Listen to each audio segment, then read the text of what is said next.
नमस्कार, वेलकम, बहुत स्वागत है आपका।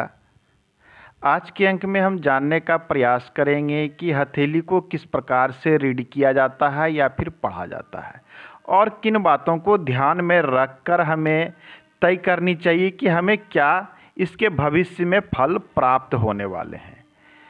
बहुत लोग करते क्या हैं कि हथेली आई सामने और उनकी एक लंबी लंबी रेखाओं को देखकर इसके विषय में बताना शुरू कर दिया। जैसा कि देखें, इस हथेली में कितनी लंबी भागी रेखा आपको दिख रही है और ये बिल्कुल साफ सुथरी क्लियर अवस्था में, परंतु केवल हम भागी रेखा को देखकर ये कह दें कि ये व्यक्ति अरबपति होगा तो ये शीघ्रता होगी। हमें कुछ बातों पर विचार करनी चाहिए। आइए हम एक एक करके शुरू करते हैं कि सबसे पहले जब आप किसी व्यक्ति की हथेली को देखते हैं, चाहे वो पुरुष हो या महिला हो, आपको उनके दोनों हथेली पर ध्यान देनी चाहिए कि बाईं हथेली में रेखा कैसी है और उसके कंपैरिजन में दाएं हथेली में रेखा कैसी है, और उसके बाद दोनों हथेली की रेखाओं में तुलनात्मक अध्ययन करके ही हमें निष्कर्ष पर पहुंचना चाहिए कि इनके साथ में किस प्रकार की भविष्य में बातें आ सकती है। पहले बात पर। दूसरे नंबर पर हथेली का आकार कैसा, बहुत ही महत्वपूर्ण है। मैं अक्सर इस विषय को बताता रहता हूं कि केवल रेखाओं को देखकर हम किसी की भविष्यवाणी नहीं कर सकते। आकार कहने का अर्थ है बनावट और आकार। क्या हथेली काफ़ी पतली है? कई बार देखते हैं कि हथेली काफ़ी पतली है, बिल्कुल ढीले ढाली है, सुस्त है और काफ़ी मांसल है, काफ़ी मोटी है, या खुदरी है, फैली हुई है, छोटी, बहुत तरह की।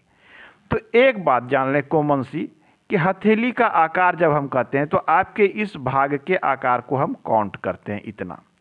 हथेली का आकार यदि स्क्वायर वर्गाकार अर्थात उसकी लंबाई चौड़ाई यदि बराबर दिखती हो तो ऐसी हथेली आकार के मामले में सर्वोत्तम मानी जाती है, सबसे अधिक शुभ फल देने वाली। पतली मोटी की बात करें तो हथेली बहुत अधिक पतली हो वो भी शुभ नहीं होती है, बहुत अधिक मोटी और भद्दी हथेली हो वो भी शुभ परिणाम देने वाली कम होती है। तो हथेली सामान्य में अच्छी हो, गद्देदार हो, ये आपको ध्यान में रखना है।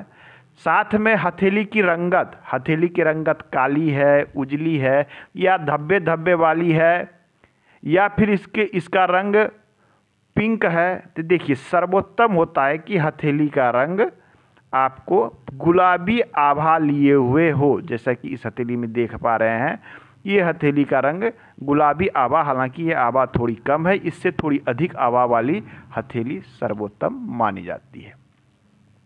हथेली काफ़ी पतली हो, सूखी हो, तो ऐसे हथेली में बड़ी भागी रेखा भी बड़ा कार्य नहीं कर पाती है, ये हमें ध्यान में रखनी चाहिए। नेक्स्ट पॉइंट होता है, उसके बाद हम देखते हैं अंगुलियों की बनावट। आपकी अंगुलियों की बनावट कहीं टेढ़ी मेढ़ी तो नहीं है? बहुत लोगों की अंगुलियां टेढ़ी मेढ़ी होती है, काफ़ी बड़े बड़े गांठ निकले होते हैं इस जगह पर।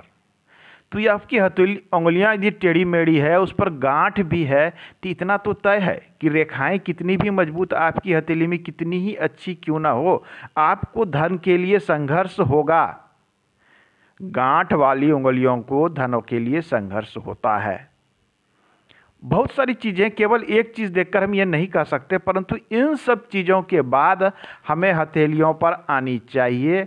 अब हम हथेली का प्रिडिक्शन कर सकते हैं।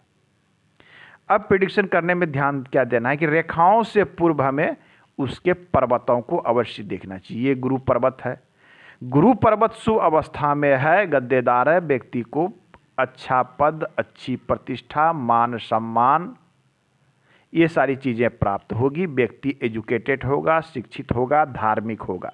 तो ये हम प्रिडिक्ट कर सकते हैं, पहले ये अनुमान लगा सकते हैं केवल पर्वत को देखकर कि व्यक्ति किस प्रकार का होगा। इससे हमें भविष्यवाणी भाग्य रेखा की, मस्तिष्क रेखा की करने में बहुत सरलता होगी। व्यक्ति भविष्य में क्या करेगा।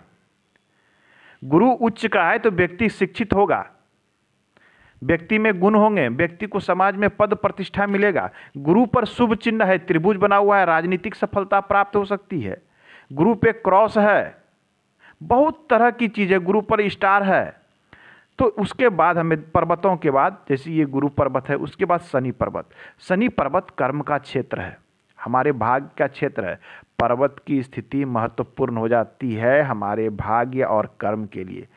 सूर्य पर्वत, सूर्य को सफलता का कारक माना जाता है। सूर्य पर्वत शुभ अवस्था में है, अर्थात ऐसा व्यक्ति किसी न किसी फील्ड में बड़े स्तर को, ऊंचे स्तर को छुएगा।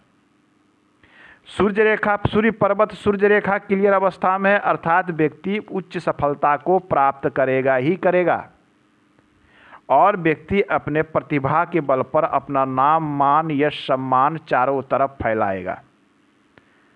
उसके बाद हम आते हैं बुद्ध पर्वत पर कि बुद्ध पर्वत की स्थिति कैसी है। बुद्ध पर्वत व्यक्ति के बात करने की क्षमता, वाणी की कला, नए तरीके से कार्य को सोचना, मैनेजमेंट करना, व्यावसायिक गुण।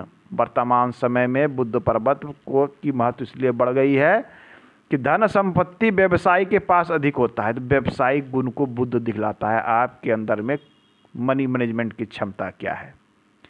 साथ में कनिष्ठिका उंगली की लंबाई अति महत्वपूर्ण हो जाती है। कनिष्ठिका उंगली की लंबाई की तुलना हम इस उंगली के इस पर्व से करते हैं। यदि इस पर्व से काफ़ी छोटी कनिष्ठिका उंगली है तो जीवन में संघर्ष अधिक होने की संभावना बढ़ जाती है। केवल एक उंगली से हम प्रिडिक्ट नहीं करते हैं, लेकिन ये सारी चीज़ें आपको एक नज़र में बताएगी कि व्यक्ति के भविष्य में क्या क्या होने वाली है, व्यक्ति किस प्रकार के विचारों का है। कनिष्ठिका उंगली लंबी है, अर्थात ऐसे व्यक्ति प्रत्येक क्षेत्र की जानकारी रखने वाला मास्टरमाइंड हो सकता है। अब इतनी चीज़ों के बाद में चंद्र की स्थिति, शुक्र की स्थिति देखने के बाद शुक्र क्या है, जीवन में कितना सुख प्राप्त होगा ये शुक्र बताएगा। जीवन में भोग विलास, रहन सहन, खान पान, भौतिक सुख सुविधा शुक्र बताएगा। धन संपत्ति के मामले, अचल संपत्ति मंगल बताएगा, मंगल भूमि का कारक है। व्यक्ति मन का कैसा है, कल्पनाशील है, यथार्थवादी है, वास्तविकवादी है, ये इसका चंद्र बताएगा। व्यक्ति अचानक से सफलता प्राप्त करेगा या क्या करेगा ये राहु बताएगा, केतु बताएगा। व्यक्ति कितना ज्ञानी है, मोक्ष की प्राप्ति के हकदार है, आत्मचिंतक है, क्या है, ये सारी चीज़ें केतु बताएगा। उसके बाद हम आते हैं रेखा पर। अब इस हथेली को देखें कि रेखाएं क्या कहती है। हम इस हथेली को देखते हैं। इस हथेली की रेखाओं को लाइफ लाइन को देखें तो लाइफ लाइन इस प्रकार से यहाँ गई है और ये इस प्रकार से आके यहाँ जुड़ गई है।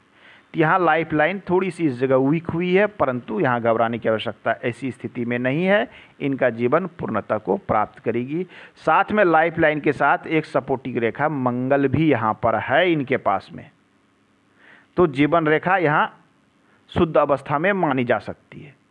अब आइए इनकी तत्पश्चात हमें हथेली की भाग्य रेखा पर ध्यान दें। बहुत ही सुंदर, बहुत ही गहरी, स्पष्ट और क्लियर भाग्य रेखा है। इस भाग्य रेखा को देखकर तो प्रथम दृष्टि में लगता है कि व्यक्ति काफ़ी भाग्यवान होगा, काफ़ी धन संपत्ति वाला होगा और ये व्यक्ति होगा भी, परंतु ये निकल कहाँ से रहा है हमें इस बात पर और जा कहाँ रहा है इस बात पर विशेष ध्यान देनी चाहिए। आइए हम थोड़ी सी हथेली को जूम करते हैं तो ये स्पष्ट होगी कि इनकी भाग्य रेखा क्या कहना चाह रही है। ये देखिए, भाग यहाँ पर हमारी हथेली में होती है मणिबंध की रेखाएं। सामुद्रिक शास्त्र कहता है कि मणिबंध की रेखाओं के ऊपर से भाग्य रेखा निकलकर शनि में चले जाए, ऐसे व्यक्ति बचपन से ही भाग्यशाली होते हैं। भाग्य इनके जन्म के साथ ही इनके साथ शुरू होता है और काफ़ी भाग्यशाली धनी मनी फैमिली में जन्म लेने वाले हो सकते हैं या फिर साधारण परिवार में भी जन्म लें तो इनके जन्म के साथ ही घर में काफ़ी उन्नति प्रगति होने लगती है। परंतु जब हम देखते हैं कि भाग्य रेखा आपके मणिबंध की प्रथम लाइन को टच करने लगती, जैसा कि इनके कंडीशन में हो रहा है कि भाग्य रेखा यहाँ तो है परंतु ये इस प्रकार से घूम के मणिबंध की रेखाओं में मिल रही है। यह स्थिति बताती है कि ऐसे जातक को कम उम्र से ही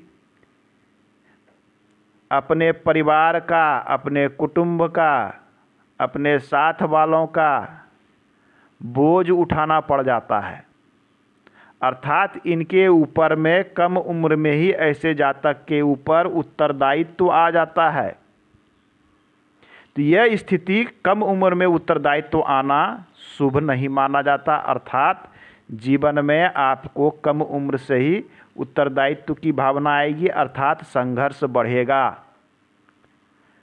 अब यहाँ संघर्ष के साथ इनका भाग्य चल रहा है, अर्थात बचपन से ही इनके कंधों पर बोझ आ गई, परिवार का भार उठा रहे हैं और अब भाग्य के साथ मतलब संघर्ष के साथ ये आगे बढ़ रहे हैं। नेक्स्ट क्या होता है कि यदि आपकी भाग्य रेखा इस प्रकार से चली जाए और तीसरी मणिबंध की रेखा तक को टच कर ले, इसके विषय में सामुद्रिक शास्त्र कहता है, मणिबंध के अंदर से जाके निकले, सामुद्रिक शास्त्र कहता है यह स्थिति शुभ नहीं होती। ऐसे लोगों को बचपन में ही शोक का, दुख का सामना करना पड़ता है। तो हम किसी भी चीज़ का प्रिडिक्ट करने से पहले उसके उद्गम स्थान अर्थात उसके प्रारंभ होने का स्थान को अवश्य देखें, उनके अंत होने के स्थान को अवश्य देखें। ऐसा नहीं कि मान लिया जाए प्रारंभ तो यहाँ से हो गया, अंत हो रहा है यहाँ ऊपर जाके, यह स्थिति भी शुभ नहीं होती है। अंगुलियों के पर्व पर यदि भाग्य रेखा चढ़ जाता है तो यहाँ शुभ स्थिति की परिणाम काफ़ी कम हो जाते हैं, इसके शुभ स्थितियाँ प्राप्त नहीं होती। तो इन सब चीज़ों को हमें ध्यान में रखते हुए हथेलियों की प्रिडिक्शन करनी चाहिए, भविष्यवाणी करनी चाहिए कि हथेली क्या कहती है। अब आइए इनके हम देखते हैं। मस्तिष्क रेखा काफ़ी सीधी अवस्था में इस प्रकार से गई है। सीधी मस्तिष्क रेखा अर्थात मस्तिष्क से स्ट्रेट लाइन में सोचने वाले, अच्छी सोचने वाले, मजबूत सोच वाले, स्ट्रेट लाइन में सोचने वाले, मानसिक रूप से काफ़ी सशक्त और मजबूत, साथ में विषम परिस्थिति से ऐसे जातक नहीं घबराते हैं। इन चीज़ों को भी देखा जाता है। दृढ़ निश्चय करने वाले, यहाँ मस्तिष्क रेखा इनकी अच्छी अवस्था में है। मिलते हैं अगले अंक में, अन्य चीज़ों के विषय में बात करेंगे। आज के अंक में इतना ही। धन्यवाद।